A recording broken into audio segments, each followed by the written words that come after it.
que vocês acham que é a pedra base para que uma pessoa possa ter um planejamento financeiro bom ao longo da vida? Boa. Acho que eu posso começar aqui, então. Eu acho que o primeiro passo que a gente gosta de falar, principalmente até para clientes que vêm muitas vezes da audiência aqui, tanto do Perini quanto do Thiago, que existe até uma certa ilusão com quem ainda não construiu patrimônio, que achar que os investimentos vai te deixar rico.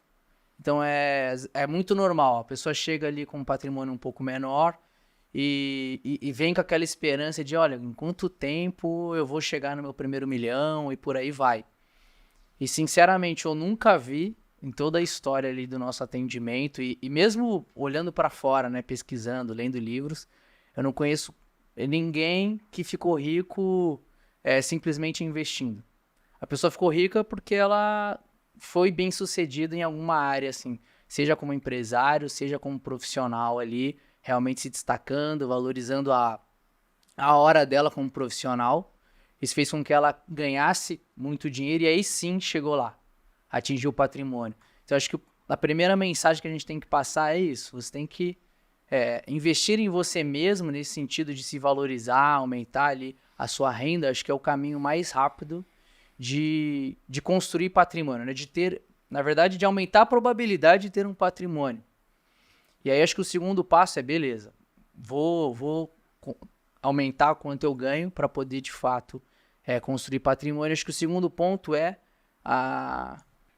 viver um degrau a menos daquilo que você está disponível na sua vida. Eu acho que vocês são um belo exemplo ali, como casal até, que literalmente eram parceiros ali, um comprou o projeto do outro, de cara, vamos viver um degrau a menos, que isso vai fazer a gente juntar patrimônio. E é um exemplo incrível, porque mesmo sem ganhar muito bem, era o soldo ali do militar, a Malu estava, se eu não me engano, empreendendo pasta ainda. de amendoim na internet. Então, só que Na época era isso. é o hábito ali, né? Já estava vivendo um degrau a menos, conseguindo guardar. Aí era os juros compostos ao seu favor. Em algum momento a riqueza ia chegar, só que o hábito já estava criado para quando de fato tem a mudança do quanto você ganha, né? Acho que esse é o pilar central que eu vejo. Engraçado você falar isso, antes de passar a palavra para vocês, é que quando você disse, não conheço ninguém que ficou rico investindo, na hora eu pensei, eu fiquei rico investindo. Só que, na verdade, depende do que se chama riqueza. Porque nós juntamos 880 mil enquanto eu trabalhava no Exército. A Malu era, durante parte disso, estudante. Depois ela formou em ciência política, mas começou a trabalhar com internet. E nessa fase, o trabalho na internet não dava dinheiro pra gente ainda. Era bem pouquinho. Então foi basicamente poupando e investindo. Eu pensei, eu enriqueci. Só que 880 mil, mesmo naquela época, 2017, não era pra ser rico. Não era nem ser milionário. E mesmo que fosse 1 milhão, 1 milhão não é mais o que era antigamente, né? Você volta lá pro plano real, pô, ter 1 milhão era legal. 1 milhão de lá, só por inflação, são 7 milhões de hoje. Então, de fato, o que ajudou a gente a construir patrimônio e riqueza de fato mesmo foi depois a gente começar a empreender, ganhar mais dinheiro, fizemos aportes maiores, pudemos correr mais risco porque tínhamos mais patrimônio. Aí, por exemplo, a gente teve mais posição em Bitcoin, o que deu mais dinheiro pra gente. Então, de fato, isso de buscar uma renda ativa é muito importante. E aí, com isso, você consegue poupar mais para investir mais. O investimento, ele potencializa, né? A tua construção patrimonial, e o que te enriquece, de fato, é o teu trabalho, né? Então, é importante investir nesse capital intelectual para a gente, cada vez, ganhar mais dinheiro para potencializar esse processo de enriquecimento. Isso eu acho que é um ponto importante, assim. O acúmulo de capital, ele já tá falando de uma pessoa que tá fazendo dinheiro. Não dá para você, tô aqui, obviamente, né? Se hoje você tem uma renda mais baixa, tem que bancar a família, etc., o seu foco tem que ser em fazer dinheiro. E assim, naturalmente, você vai se qualificando para agregar valor, ganhar melhor, né? E conseguir acumular capital para poder investir em negócios ou criar o seu próprio negócio, né? Porque, na verdade, foi guardar que te permitiu um mínimo de acúmulo de capital que te desse a liberdade para falar, não, então agora eu vou começar o meu negócio. Exatamente. Exatamente. Na verdade, o acúmulo de capital do Bruno fez com que eu pudesse empreender e, a partir de mim, a gente pudesse empreender em outras coisas e então ganhar mais dinheiro. Foi basicamente essa esteirinha aí. E quando a gente olha para os 10 bilionários, os 10 maiores bilionários, acho que só o Que Buffett. não é o nosso caso. Não, peraí, deixa eu só ambientar a galera. Ainda é. Mas acho que só o Buffett que de fato ficou investindo, porque o resto da lista é de empresários. São pessoas que... E quando a gente olha, né, muitas vezes fala assim, os bilionários, taxar grandes fortunas e etc. O patrimônio, a maior parte do patrimônio é em equity. Sim. É, de fato, em negócio. Né? Assim que eu acho que o acúmulo de patrimônio vai muito E pegando o gancho do Vitor, que ele falou de um degrau a menos, é importante também a organização financeira, né? A gente entender os furos do balde ali, de fato. Então, não adianta a gente ganhar muito dinheiro e gastar muito ao mesmo tempo, né? Então, ter uma ferramenta de organização financeira é fundamental para esse controle de gastos, de fato, para a gente saber quanto está entrando, quanto está saindo, quais são esses furos, onde eu posso tapar um furinho aqui para economizar mais lá na frente, guardar um pouquinho mais. Então, é importante essa organização também, de fato. Se eu tivesse que falar que viver um degrau a menos, realmente, a gente viveu muitos degraus a menos. Não, degraus, né? Degraus a menos do que, não foi só um, não, foram vários. E foi por bastante tempo, e isso de fato fez muita diferença. E algumas coisas a gente era tão poupador e tão mão de vaca, vamos dizer assim, por um tempo lá atrás, que a gente fez economias que não eram inteligentes. E hoje em dia a gente faz economias inteligentes. Até hoje eu acho que a gente ainda vive algum degrau a menos do que a gente poderia viver. E de fato isso foi muito importante e seria um conselho que eu dou principalmente, não só para economizar dinheiro de fato, mais e poder investir mais, mas porque isso faz com que você tenha uma clareza também e você não fique preso àquele status que você adquire. Porque quando você chega num status, sei lá, de conforto, de bem-estar, né, de regalias que você tem em casa, é muito difícil baixar. Então é melhor você dar uma segurada embaixo, né, para que depois, quando você tem já esse acúmulo de capital e você já tem essa certeza de que você pode gastar um pouco mais, aí você faz com a certeza de que você não vai precisar voltar, porque isso de ficar subindo e descendo deve ser muito ruim. Eu sempre falei pra Malu que a nossa história seria chata. Eu não quero ser aquele cara da história. Nossa, ele ficou rico, ele quebrou e depois ele ressurgiu. Não, minha história vai ser assim. O Bruno, ele ficou rico e foi isso. Não voltou a ficar pobre. Entendeu? Aleluia. E esse é um ponto importante, essa parte de fazer, entre aspas, uma poupança, que eu não vou falar aqui poupança, porque não é colocar esse dinheiro na poupança, ou no porquinho em casa, não é nada disso, é você investir o dinheiro.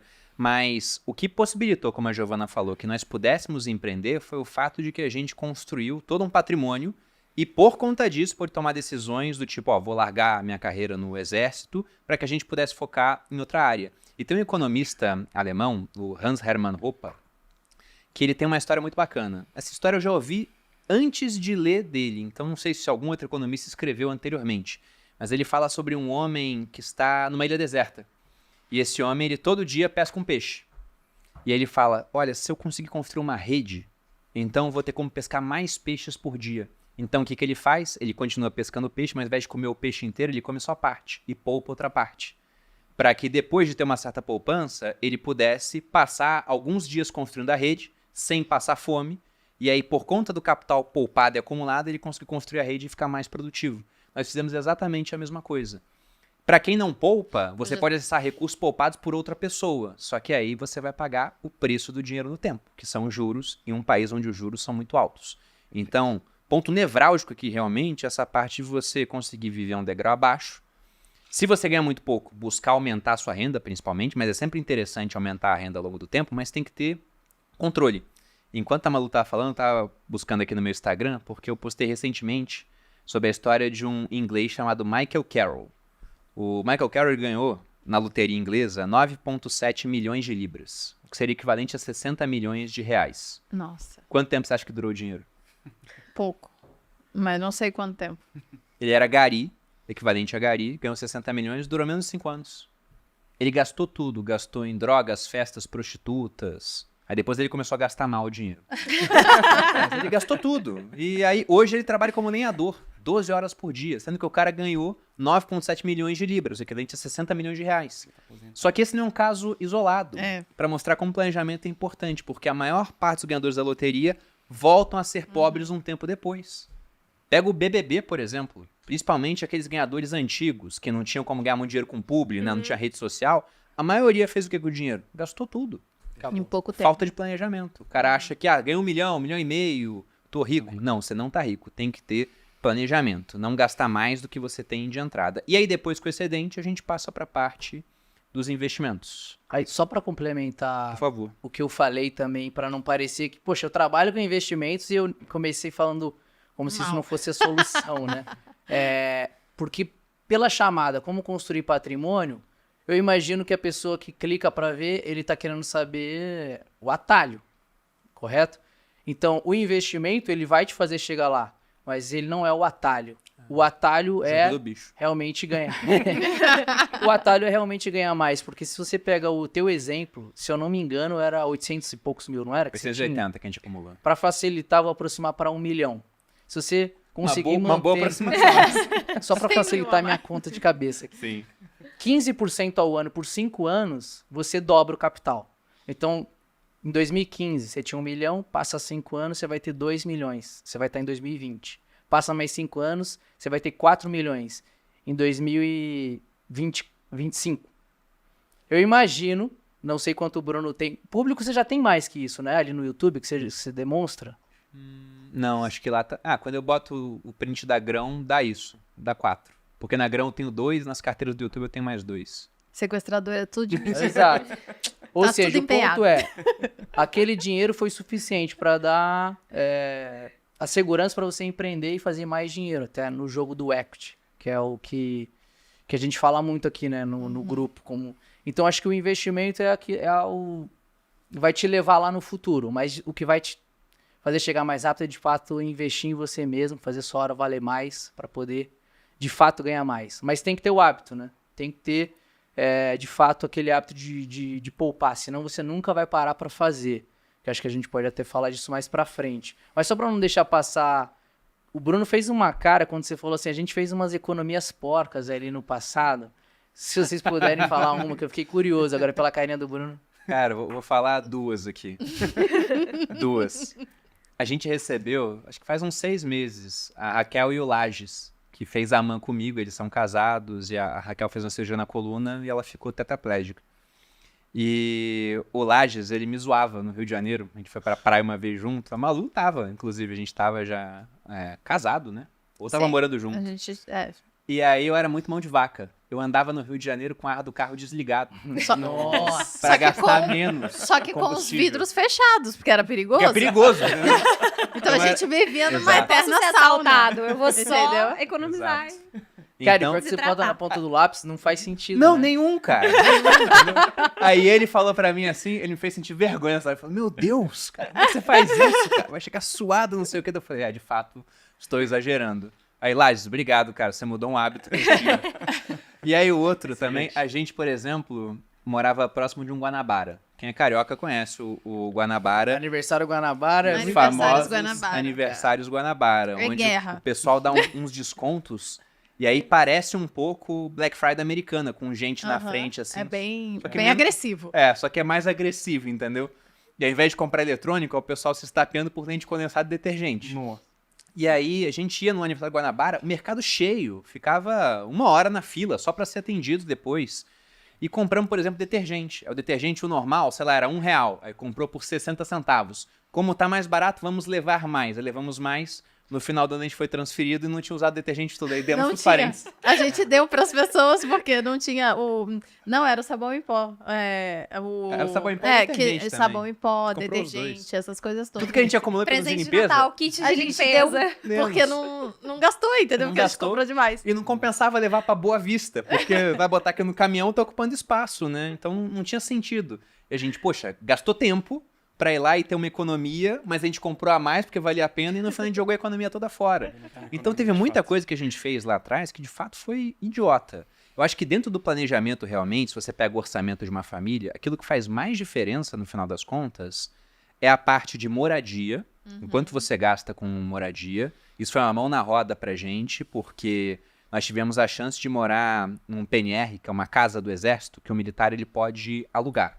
Só que enquanto o aluguel na região onde a gente morava era, na época, uns R$1.200, a gente pagava 400. Então economizou durante um tempo graças a isso. Inclusive, deixa eu zoar. 5 anos, assim. Porque já 4 saiu na anos por aí. internet que a gente só ficou rico porque a gente economizava, Porque não pagamos aluguel. não pagava aluguel. Aí eu quero saber Durante o pessoal... toda a minha vida. Peraí, Era peraí. assim, ó, nunca paguei aluguel durante toda a minha vida. Eu quero saber agora Falando pro isso. pessoal Quem falou que isso tem falou do quarto 35 dele anos morando e com os ainda pais. está na casa dos pais. Pois Vocês é. estão ricos? Cadê o Eu milhão quero de saber, vocês? cadê o milhão de vocês? Porque esse povo nem ajuda os pais, estão lá vivendo o pai e não tem R$1 guardado. Pior, né? É, Ainda isso tem que eu ia falar, não tem R$1 guardado, tá parcelando o iPhone. Não, Tá parcelando. e o ponto também foi que essa casa que a gente A gente morou, pagava também. pagava, era pagava R$400, barato. pagava mais barato, mas por que que a gente teve a chance de pagar mais barato? Porque ninguém queria a casa. Ninguém queria casa. Porque ela era Só numa porque rua ela que alagava alagava. inteira, entendeu? A gente tinha É que você tinha que entrar com ela no colo. Aham. ela no Tinha. colo, né? Ela não chegava a entrar água em casa, mas a gente tinha que... uma vez quando choveu, a gente tava fora, eu carreguei a Malu nos braços pra gente poder entrar em casa. Aí a vizinha olhou pra isso e falou com o marido, olha que romântico. Aí a Malu deu um grito assim, o que gritou, você lembra? Romântica sou eu, que aceito viver nessas condições, não sei o quê. Porque ninguém da minha turma, por exemplo, que tá vendo comigo, quis a casa. Eles moravam na Barra. E na Barra era R$3.000, era mais. Só que eu falei, poxa, em vez de morar lá, eu posso morar aqui perto. E se eu tenho a chance dessa casa, é um desconforto temporário para que a gente possa pegar esse dinheiro e investir. E o outro ponto é carro também. Porque eu vi vários amigos meus cometendo aquilo que, na minha opinião, era um erro.